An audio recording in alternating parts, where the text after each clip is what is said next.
Kepada yang terhormat Bapak Ibu dosen penguji ujian kinerja, perkenalkan nama saya Niki Nurdani SPD dari SDS 03 YTK Asam Jujuhan, mahasiswa PPG Guru Tertentu Tahap 2 tahun 2025 di LPTK Universitas PGRI Silampari dengan nomor induk mahasiswa 4012511345. Pada hari ini, hari Jumat tanggal 12 September 2025, saya akan melaksanakan praktik pembelajaran dalam rangka penilaian ujian kinerja. Ini KTP saya. Wassalamualaikum warahmatullahi wabarakatuh. Assalamualaikum.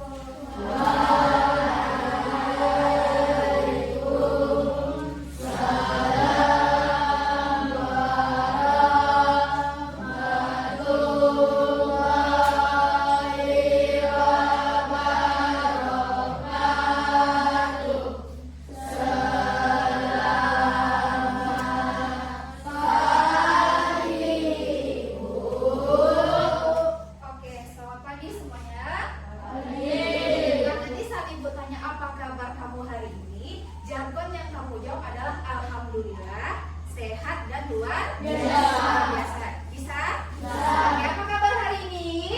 Alhamdulillah, sehat semua dan luar biasa. Oke, semoga hari ini saat kita memulai pembelajaran sesuai dengan jargon kita, alhamdulillah, kita diberikan kesehatan, kebahagiaan sehingga kita bisa belajar seperti biasanya pada hari ini. Sehat, tidak hanya badan saja yang sehat, tapi hati dan pikiran kita juga harus sehat. Luar biasa, semoga kita menjadi pribadi yang luar biasa untuk seterusnya.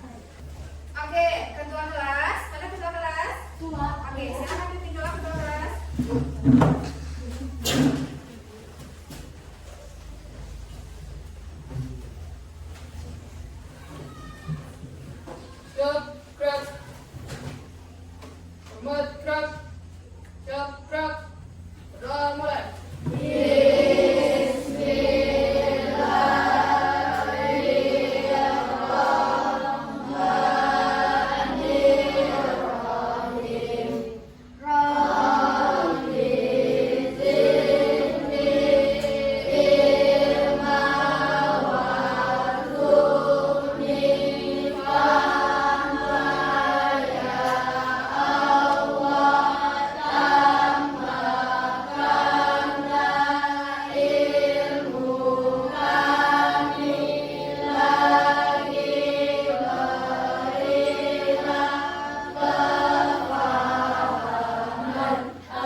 Kita sudah berdoa, sekarang Ibu tanya siapa kelas 4 hari ini tidak hadir? Hadir semua? Tidak. Siapa yang tidak hadir? Asma, Delta, dan Rika. Mana mereka? Ada ditanya? Ada yang tidak tahu, oh ternyata dia ada izin mereka kan? Ada. Oke, lanjut. Sebelum kita memulai pembelajaran, biar kita semangat, mari sama-sama kita menyanyikan lagu nasional Garuda Pancasila. Bisa kita nyanyikan? Bisa. Sama 1, 2, 3. Garuda Pancasila, aku tak pendukungmu, patriot proklamasi, setia berkorban untukmu. Pancasila dasar negara, rakyat adil makmur sentosa, pribadi bangsaku. Ayo maju, maju, ayo maju, maju, ayo maju, maju. Menyanyikan salah satu lagu nasional Garuda Pancasila akan memupuk rasa persatuan kita sebagai warga negara Indonesia. Oke, kamu semangat. Semangat hari ini. Sekarang Ibu tanya, di sini punya tidak makanan atau minuman favorit? Punya.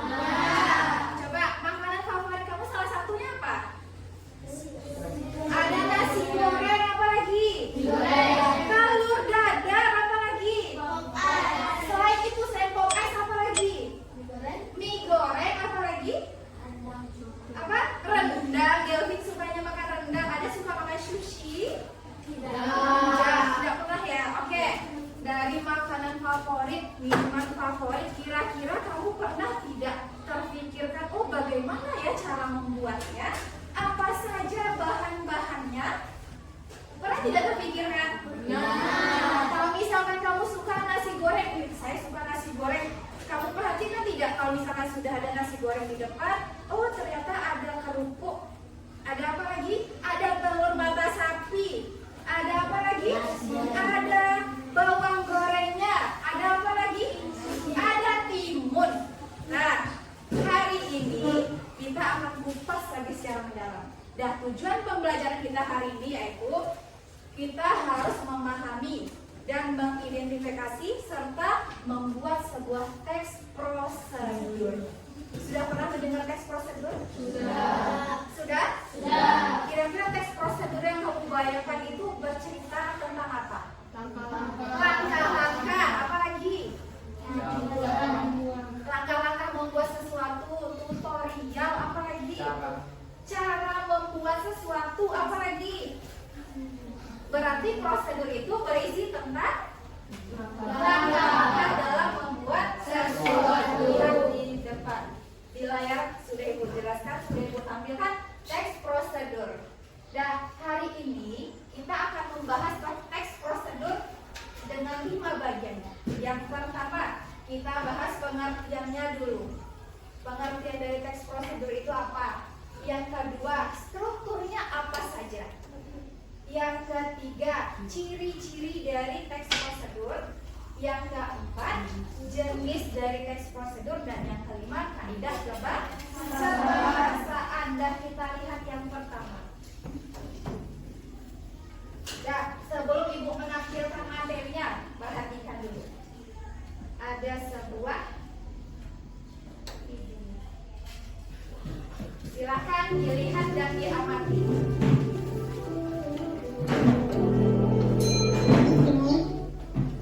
Hai, assalamualaikum. Siapa nih yang suka makan Indomie goreng? Kali ini aku mau masak Indomie goreng dengan cara yang berbeda dari yang di kemasan. Ini aku pakai bumbu yang sederhana aja, tapi rasanya enak banget. Oke, nggak usah lama-lama, langsung aja yuk kita buat.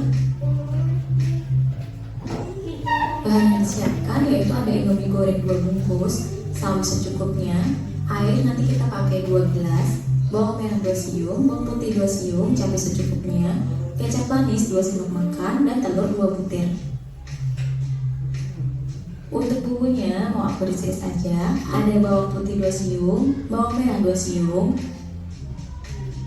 dan cabai secukupnya.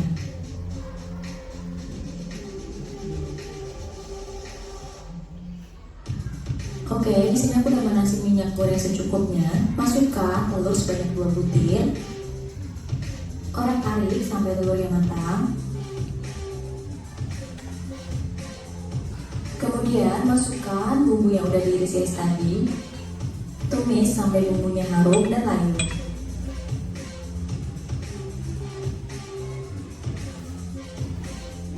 Kalau sudah, masukkan air sebanyak 2 gelas seperti ini. Tunggu hingga mendidih. Kemudian masukkan 2 bungkus mie gorengnya. Terus dibalik biar matangnya merata. Kemudian masukkan bumbu Indomie gorengnya. Ini tadi bumbunya aku taruh di kulkas, jadi minyaknya beku biar gampang ngeluarinnya ya. Oh ya, kalau misalnya kalian pengen mie-nya dimasak terpisah boleh, disesuaikan dengan selera masing-masing aja. Terus tambahkan 2 sendok makan kecap manis.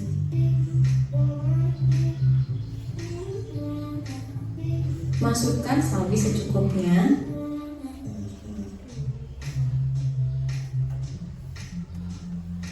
Terus tutup sampai sawinya matang dan bumbunya meresap. Kalau kalian pengen mie-nya agak nyimak seperti ini, bisa langsung matikan aja kompornya. Tapi kalau aku pribadi, mie-nya mau aku aduk sampai bumbunya benar-benar meresap. Kira-kira seperti ini ya. Terus matikan aja kompornya. Udah selesai. Mie gorengnya siap untuk disantap. Menggoda selera banget kan? Gimana? Gampang banget kan bikinnya? Oke, segitu aja video kali ini. Selamat mencoba di rumah. Sampai jumpa di video selanjutnya. Wassalamualaikum warahmatullahi wabarakatuh.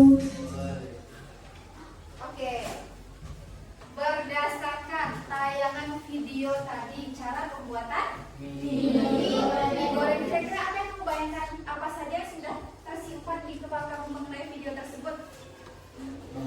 Bahannya, apalagi cara membuatnya. Oke, tujuannya ada tidak? Tujuannya disampaikan tidak? Biasanya kalau pembuatan makanan tujuannya itu apa? Untuk dimakan, biar kita dengan apa yang sekarang kita bahas.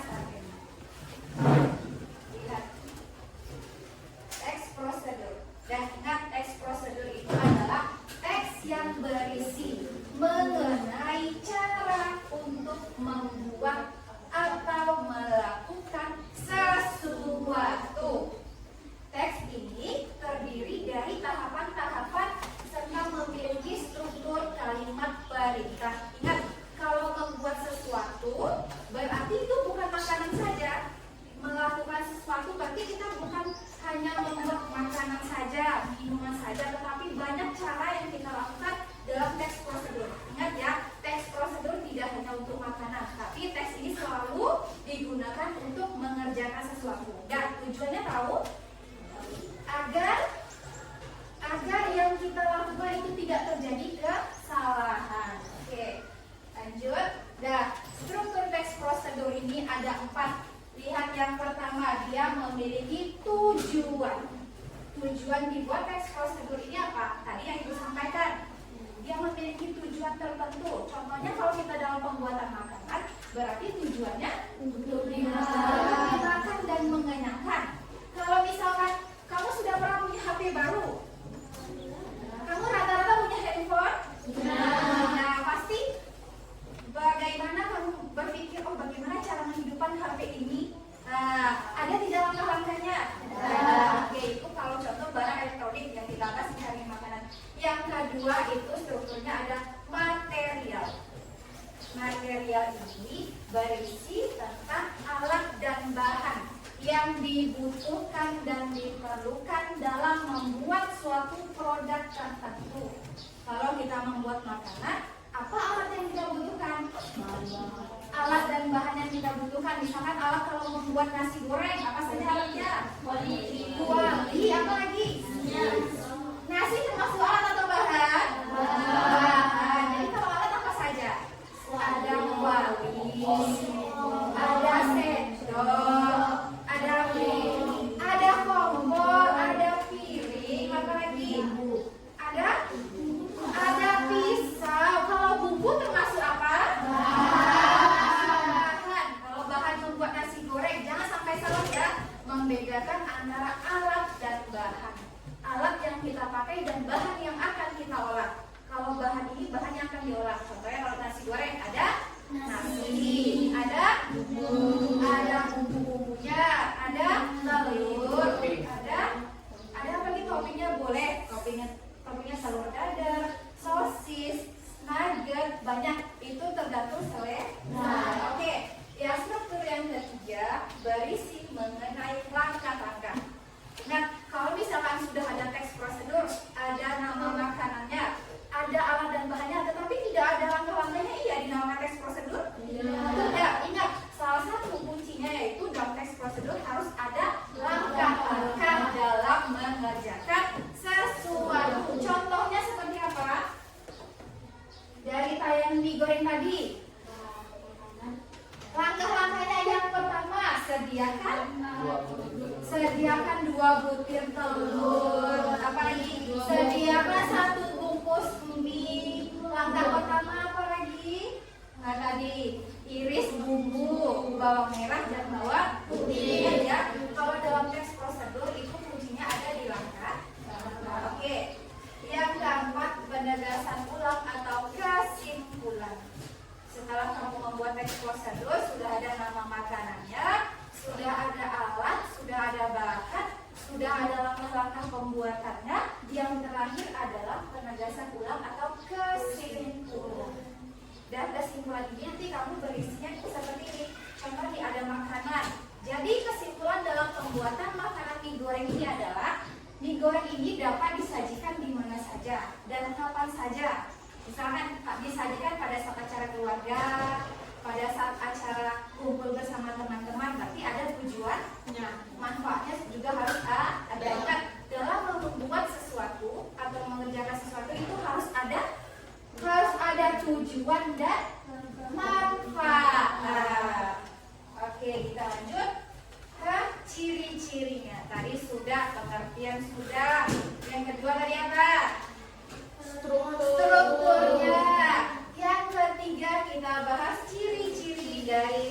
prosedur. Dan ada 6 ciri-ciri dari teks prosedur. Yang pertama, dia menggunakan kata kerja aktif. Kata kerja itu seperti buatlah, irislah, tuangkan. Itu salah satu contoh kata kerja. Yang kedua, setiap orang dapat mengikutinya. Jadi dari setiap ciri-cirinya ini, setiap orang dapat mengikutinya. Kalau misalkan dia perintahkan tuangkan, berarti kamu harus tuangkan. Kalau misalkan dia perintah menggoreng, berarti harus kamu goreng. Bukannya kamu rebus, bukan ya. Jadi kalau misalkan perintahnya menggoreng, harus digoreng. Yang ketiga, mengandung tahapan. Tahapan itu tadi sama dengan langkah-langkah. Ingat, tahapan itu sama dengan langkah-langkah. Dan yang keempat, menggunakan kata keterangan bisa waktu, tempat. Oke. Yang kelima, menggunakan kalimat perintah atau larangan. Contoh dari kalimat perintah adalah apa? Sudah pernah mendengar kalimat perintah? Seperti apa contohnya? Kerjakan. Apa lagi? Lakukan. Berhati-hatilah. Dan kalau larangan, nanti dalam sebuah teks prosedur, dalam video itu ada larangan. Misalkan jangan dituangkan semuanya, cukup sebagian saja. Oke. Yang keenam itu menggunakan konjungsi atau kata hubung. Kata hubung. Konjungsi apa? Kata hubung. Konjungsi apa? Kata hubung. Konjungsi apa? Kata hubung. Dan konjungsi adalah kata hubung. Bisa kita pakai contohnya.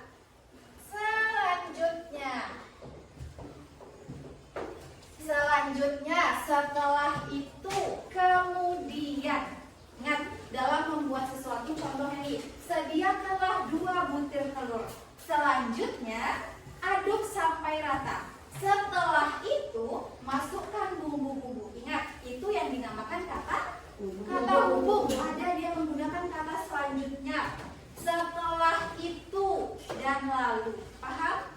Paham dengan konjungsi? Apa konjungsi tadi? Kata hubung. Kata hubung apa saja contoh kata hubung? Selanjutnya, setelah itu, sesudah itu, sebelum itu, dan kemudian. Oke, kita lanjut. Tadi sudah ciri-ciri. Nah, sekarang kita masuk ke jenis-jenis teks prosedur. Ada berapa jenis-jenis? Ada 3 jenis teks prosedur. Lihat yang pertama, teks prosedur sederhana. Nah, namanya saja sudah teks prosedur sederhana. Berarti yang kamu bayangkan, oh sederhana itu berarti yang simpel-simpel saja, yang gampang-gampang saja, yang tidak rumit cara pembuatannya. Iya tidak? Yang kamu bayangkan tentang sederhana itu? Ya, iya tidak? Ya, lihat pengertiannya. Teks prosedur sederhana berisi tahapan yang tidak terlalu banyak. Biasanya dia hanya 2-4 tahapan saja. Contohnya, cara menghidupkan handphone. Nah, cara menghidupkan handphone harus banyak caranya.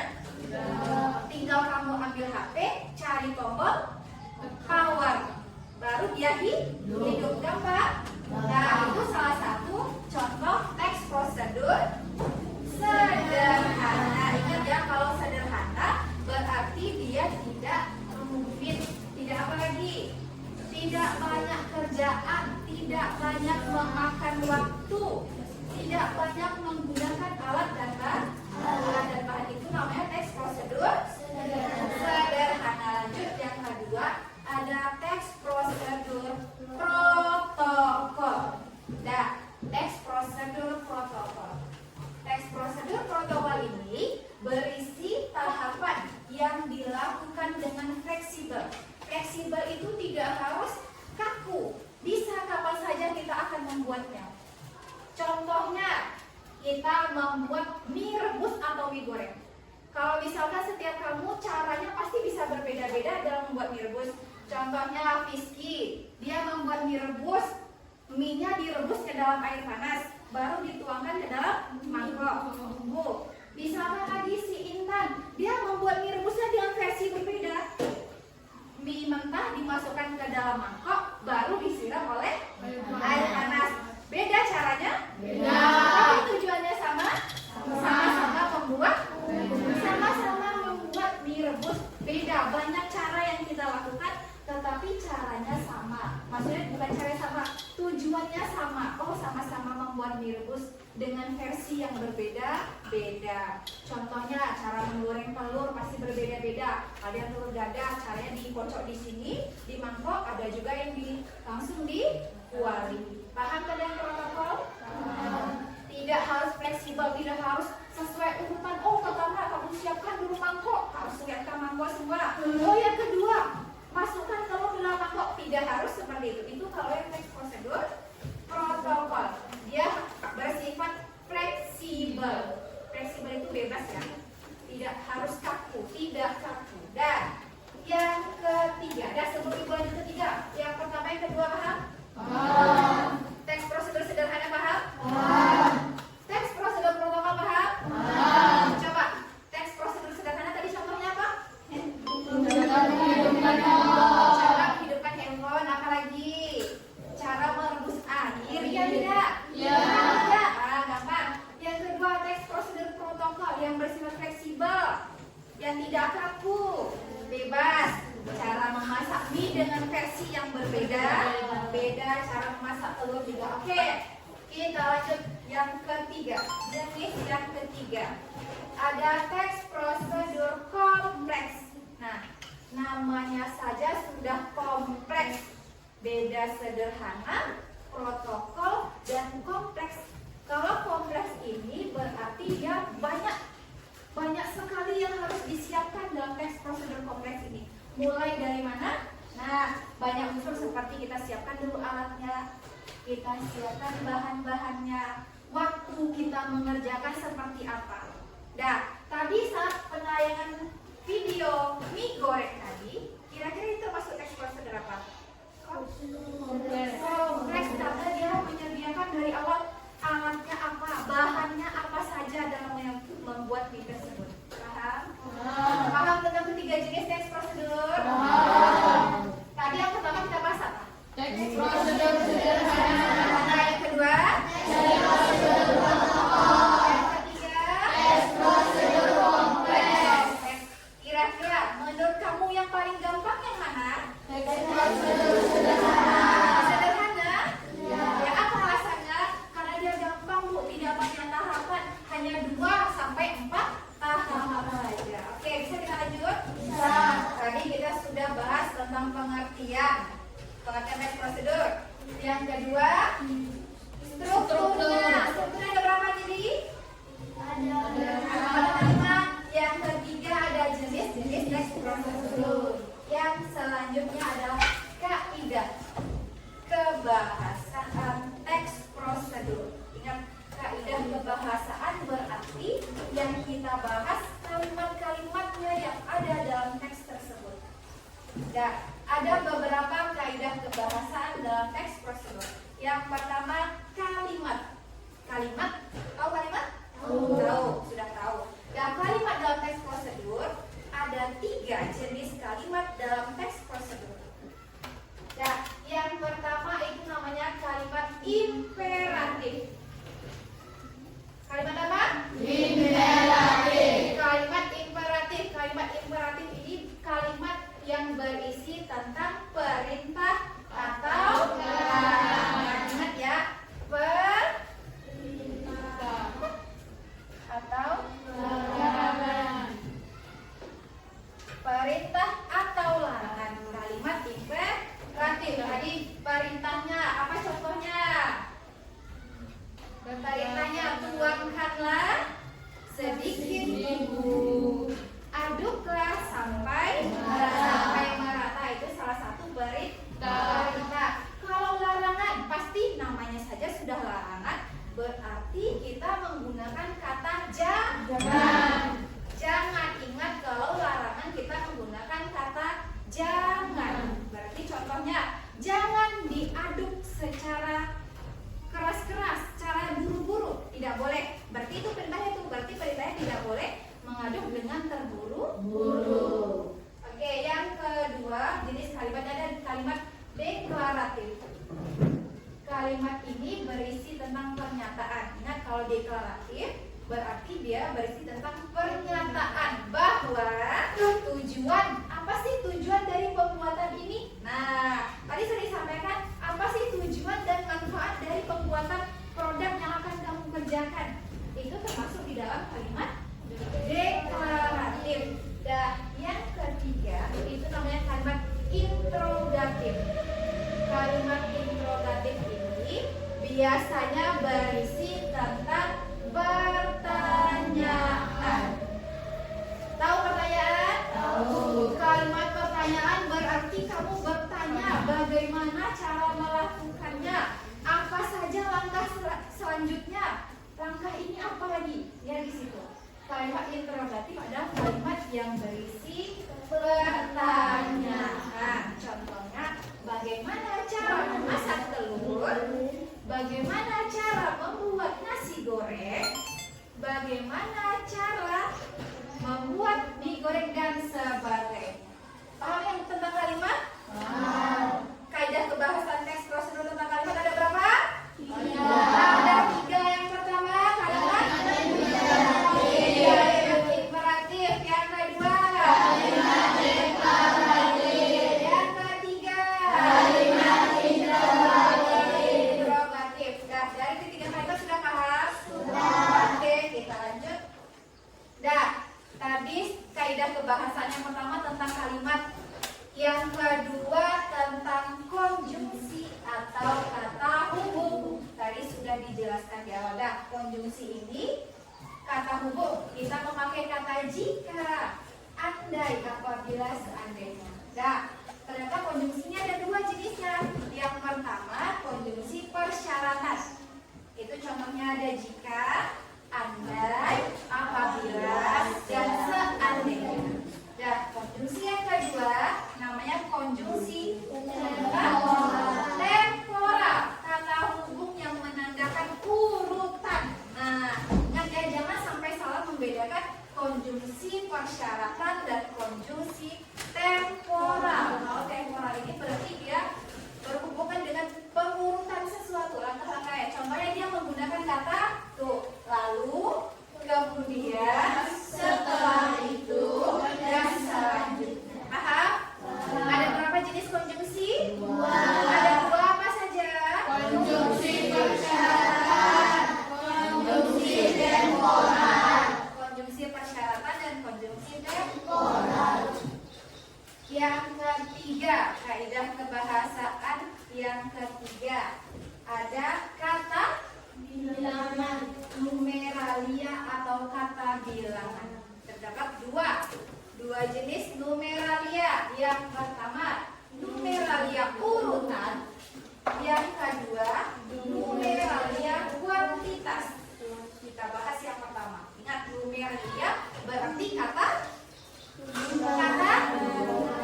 bilangan. Kalau konjungsi kata hubung. Numeralia kata bilangan. Lihat, kata bilangan ada 2. Yang pertama numeralia urutan dan yang kedua numeralia kuantitas.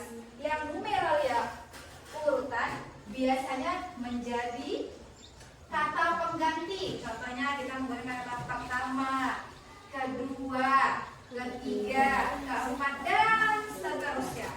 Itu numeralia urutan. Namanya saja sudah berurutan, berarti harus dari pertama. Langkah pertama. Boleh langkah pertama langsung ke langkah ketiga? Tidak. Boleh langkah kedua langsung ke pertama? Tidak. Jadi harus sesuai urutan. Namanya saja urutan, berarti dia harus menggunakan kata pertama, kedua, ketiga, dan selanjutnya.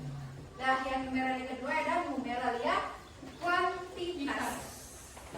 Numeralia kuantitas ini biasanya berfungsi sebagai petunjuk jumlah atau durasinya. Petunjuk jumlahnya contohnya nih, masukkan 2 butir telur. Berarti kalau perintahnya 2 butir telur, masukkan 2 butir telur termasuk ke dalam kata numeralia kuantitas. Dan setelah itu diamkan selama 1 jam. Oh, berarti dia menggunakan waktu. Paham? Ada pertanyaan sampai di sini? Sebelum kita lanjut,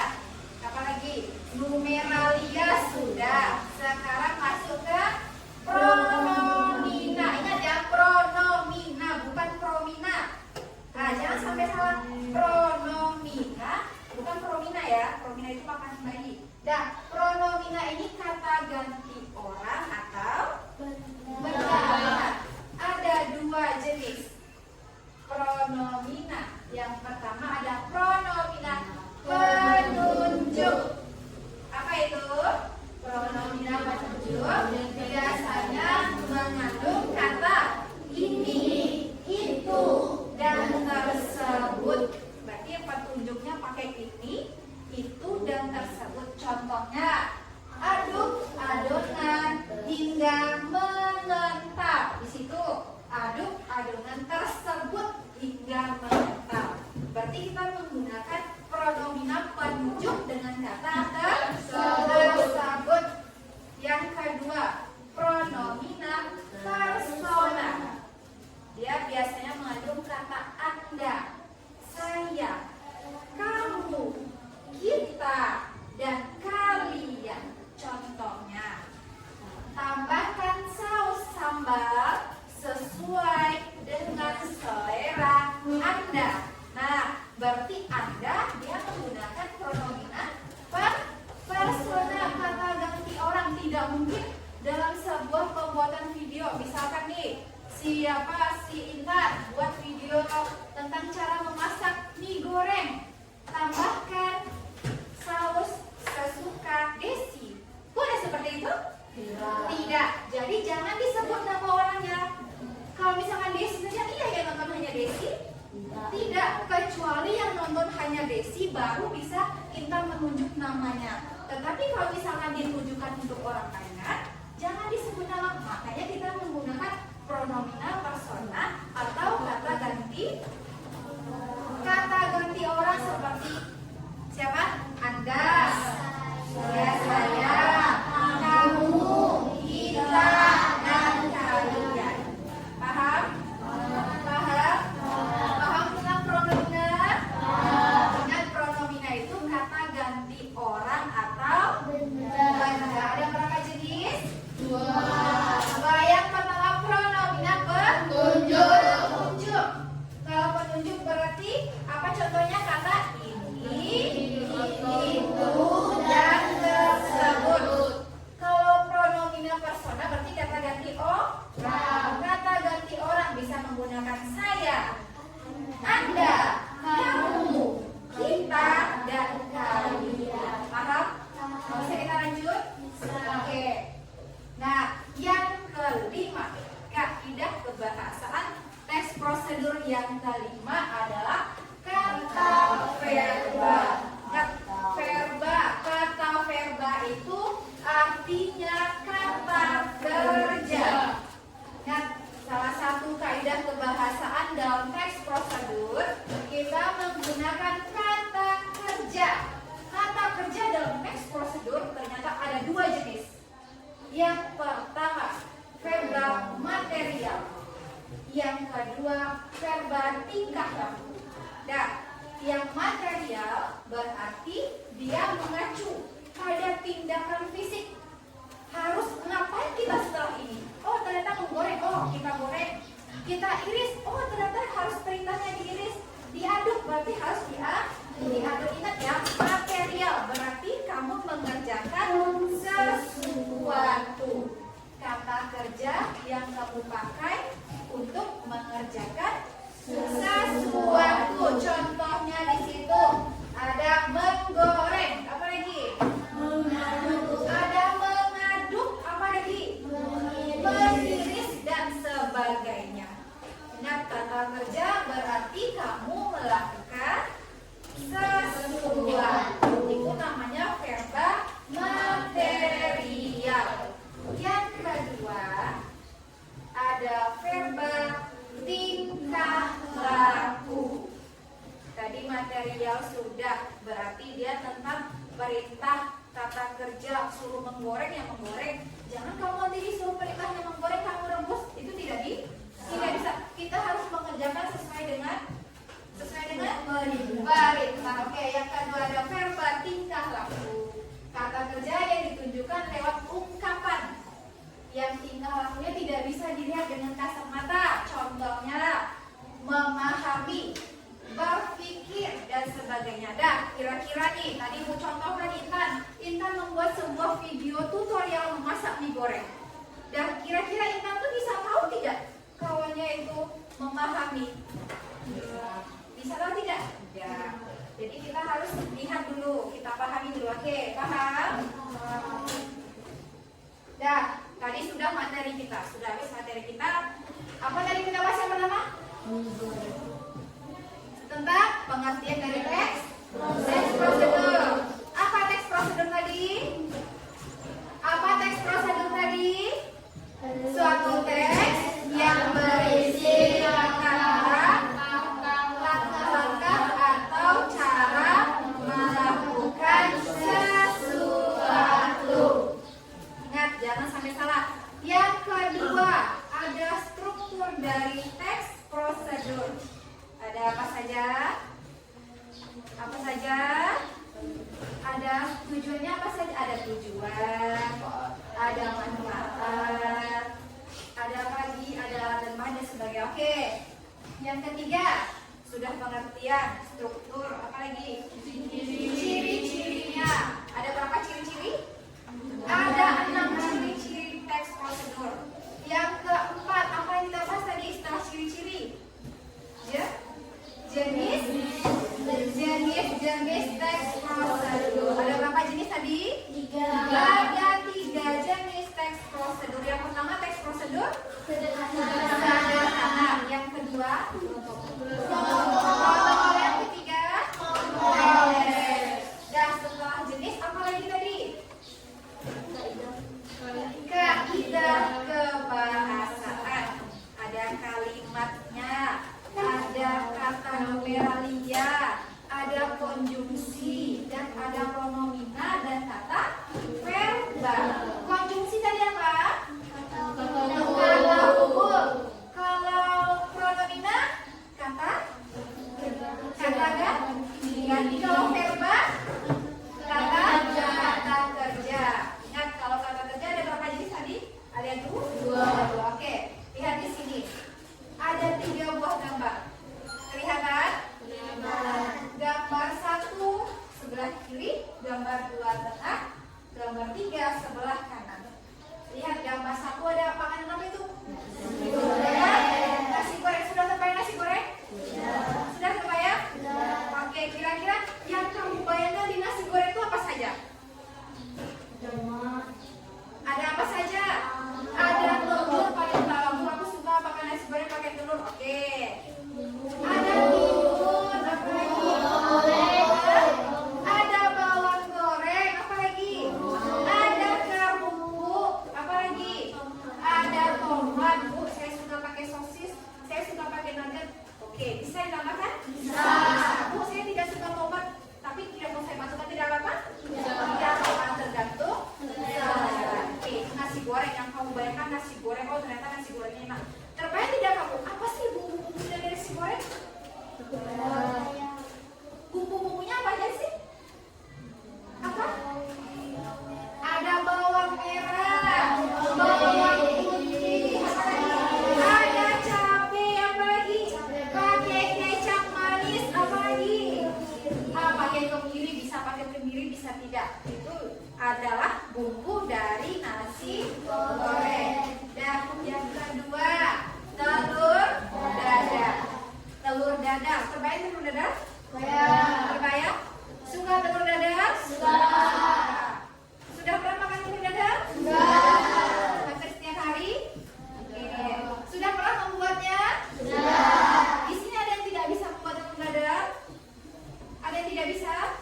Rata-rata bisa? Semua pernah membuat telur dadar? Oke. Yang kamu bayangkan bagaimana cara membuat telur dadar?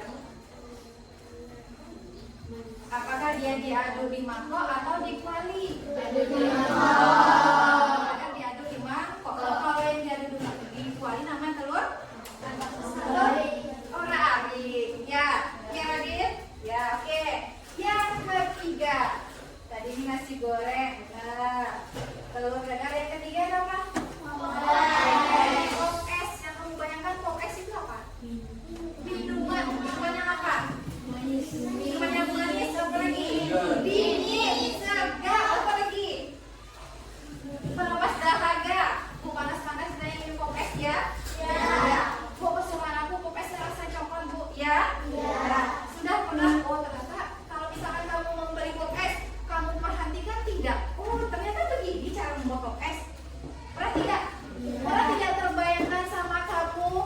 Bagaimana cara membuat pop es? Oh, ternyata gulanya dimasukkan di blender, bukan di dalam cupnya. Oh, ternyata menggunakan air dingin. Oh, ternyata menggunakan batu es. Ya tidak? Oh, ternyata seperti itu urutannya. Pernah tidak kamu terbayangkan, aku kalau di rumah tidak seperti itu buat pop es? Ya? Nah, aku biasanya nggak pakai gula pasir, Bu, tapi aku pakai susu kental manis, boleh? Boleh. Boleh. Boleh tidak? Boleh. Aku biasanya pakai topping mises seres, Bu. Tapi kalau yang aku beli di pasaran tidak ada mises seres, ya? Boleh? Boleh. Ya. Pernah terbayangkan? Terbayangkan pop es? Bayangkan. Oke. Sekarang kita lihat videonya. Kita lihat sekilas saja.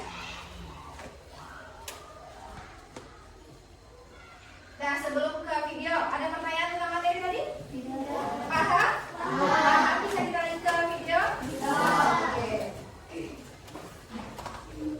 Tolong diperhatikan. Teman, kali ini aku mau berbagi resep nasi goreng Jawa. Ini resep andalanku banget ya. Kalau punya sisa nasi semalam atau sisa nasi berkat, langsung aja dibikin nasi goreng Jawa kayak gini. Pasti suka sih sekeluarga, karena rasanya emang bener-bener enak banget. Bikinnya juga sangat simpel dan gampang. Yang penasaran apa aja bumbunya, langsung aja yuk cara membuatnya.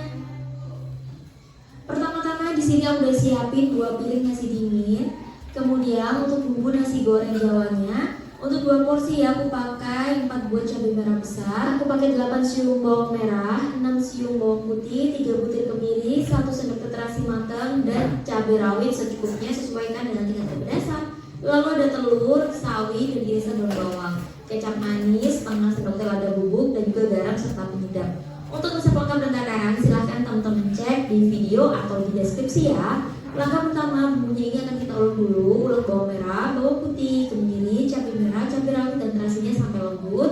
Kalau sudah, kita akan sisihkan. Maka selanjutnya kita akan panasi minyak. Lalu kita tumis bumbu tadi yang sudah kita ulek. Oke, kita tumis ya bumbunya sampai benar-benar tanak dan matang. Untuk menumisnya aku pakai Go Happy Garmani Granite Rope yang ukuran 32 cm, ini besar dan memuaskan banget. Lapisannya 7 layer dan kopi. Cek kolom deskripsi untuk detail produk ya. Nah, ini bumbunya sudah aku tumis sampai benar-benar matang. Kalau udah masukin telur ayam, lalu kita orak-arik bareng bumbunya. Nah, 1 telurnya tadi aku ceplokinnya buat pendamping nasi gorengnya nanti. Tumis dan orak-arik telurnya sampai matang. Aduk rata kayak gini juga gak masalah. Kalau udah, baru udah kita masukin nasi dingin tadi yang sudah kita siapkan. Nah, setelah nasi masuk, langsung aja kita bumbuin. Masukin irisan daun bawang, sayurannya, kecap manis, garam. Untuk lada bubuk ini opsional ya. Boleh pakai, boleh tidak. Kalau aku pakainya dikit aja supaya nggak terlalu dominan rasa lada. Atau kalau kalian nggak suka juga boleh banget buat di skip.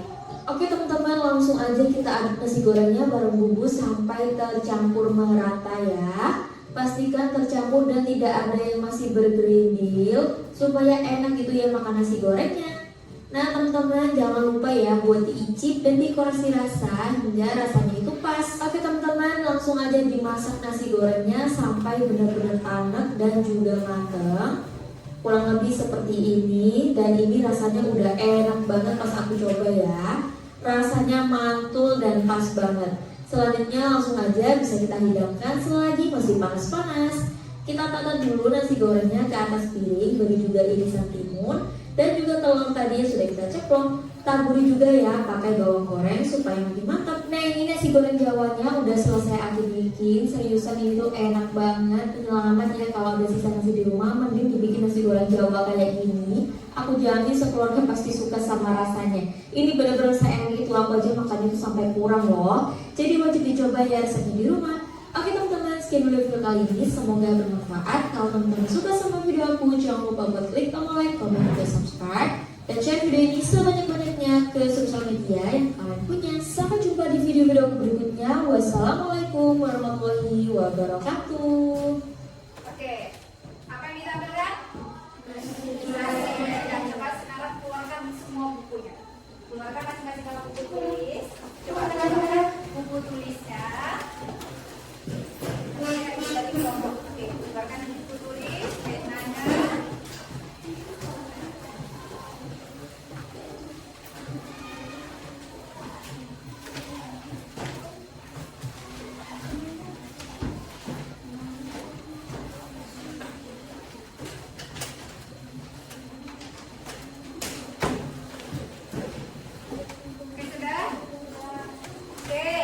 Nah, tadi sudah ada penayangan tentang cara membuat nasi goreng. Nanti ibu akan membagikan kelompok sesuai dengan jenis makanan yang ibu tampilkan. Tadi kelompok nasi goreng berarti nanti di sini kelompok nasi goreng. Nanti ibu tampilkan lagi. Nah, yang kedua, lihat ke depan, kita tayangkan video kedua, yaitu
tampilkan video cara membuat pop ice. Yang pertama apa? Makanan yang pertama yang tampil video tadi apa? Telur. Yang ketiga. Nah, sekarang ibu akan bagi kelompok sesuai dengan jenis makanan. Oke. Ini kelompok nasi goreng. Ayo, nasi goreng. Dibungkus. Ini kelompok apa? Telur dadar. Oke, ini kelompok es akan ibu bagikan. Dan silakan terus sesuai kelompok.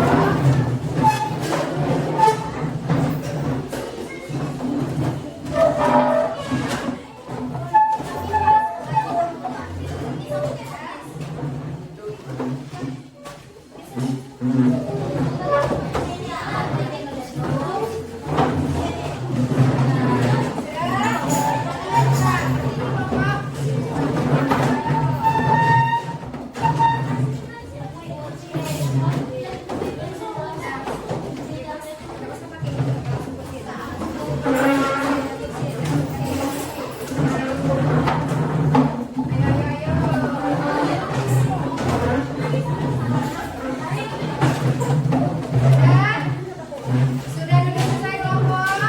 Nah, lihat ke depan, perhatikan. Akan ibu bagikan LKPD masing-masing dari sesuai dengan jenis makan. Nanti cara pecahannya, kamu tempel LKPD di karton yang sudah disediakan. Dan setelah itu, kamu lihat apa sih perintahnya, apa saja yang diminta di sini. Oh, ternyata ada nama makanannya apa, ada alat dan bahannya apa, dan langkah-langkah pembuatan. Oke, telur dadar siapa telur dadar? Oke. Nah, silakan diskusi. Oke.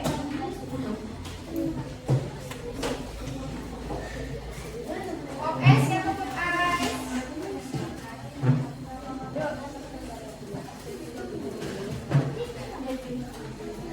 Ya, diskusi sama-sama.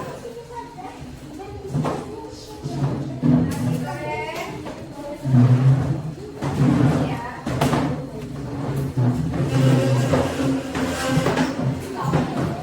Nah, silakan diskusi. Apa saja?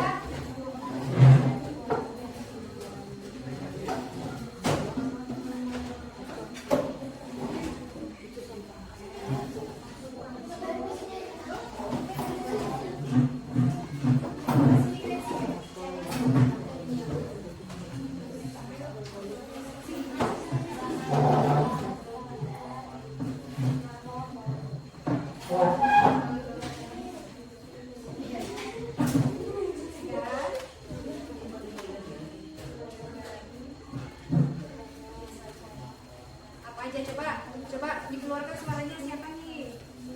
Febri. Nah.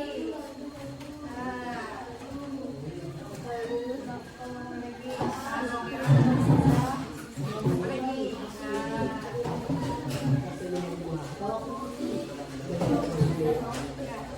Sini ya Pak.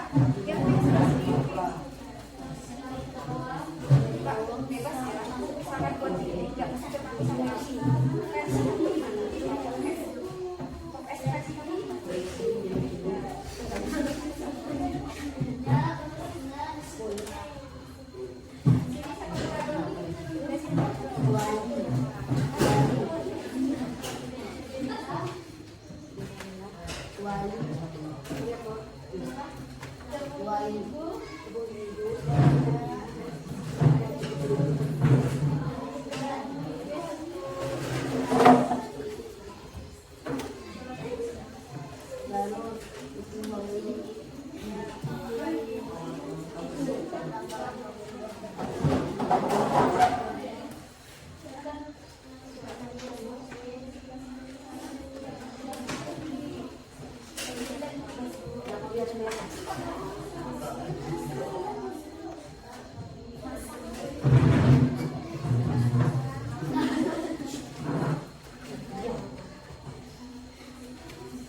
dadar kamu tuh biasanya kamu diapakan sih dulu?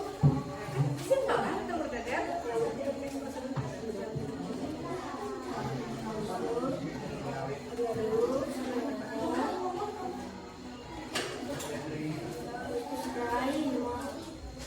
Coba kasih sendiri lagi langkah-langkah pembuatannya, coba. Dia menggunakan kalimat apa? Kata kerja.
Setelah tercampur rata, masukkan nasi.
harus tambahkan es batu dan air putih secukupnya dan tuangkan ke dalam blender. Selanjutnya blender kurang lebih 1 menit. Setelah halus, tuangkan ke dalam kapuk es yang telah disiapkan. Air kopi kapuk es dan pelan lagi secukupnya serta beri sedikit seras di atas keju. Tadi agar berbeda, tambahkan susu kental manis sesuai selera. Nah, ini salah satu cara membuat pop ice. Oke, beri tepuk tangan. Kembali ke tempat. Nah, tadi masing-masing kelompok sudah maju mempresentasikan hasil yang dibuatnya. Ada. Sebelum kita lanjut ke isian, kira-kira ada pertanyaan tidak? Ada pertanyaan tidak? Bisa kita ibu tes lagi? Bisa. Silakan kembali ke tempat masing-masing. Ayo.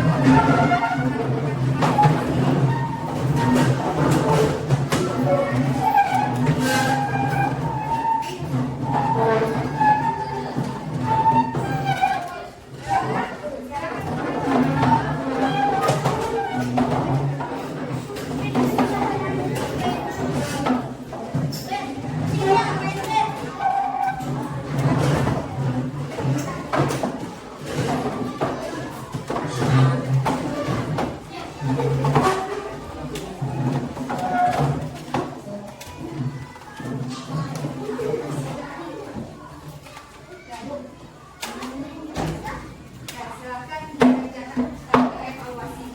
Gua akan lihat kelompok yang silakan dikerjakan.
atau maju?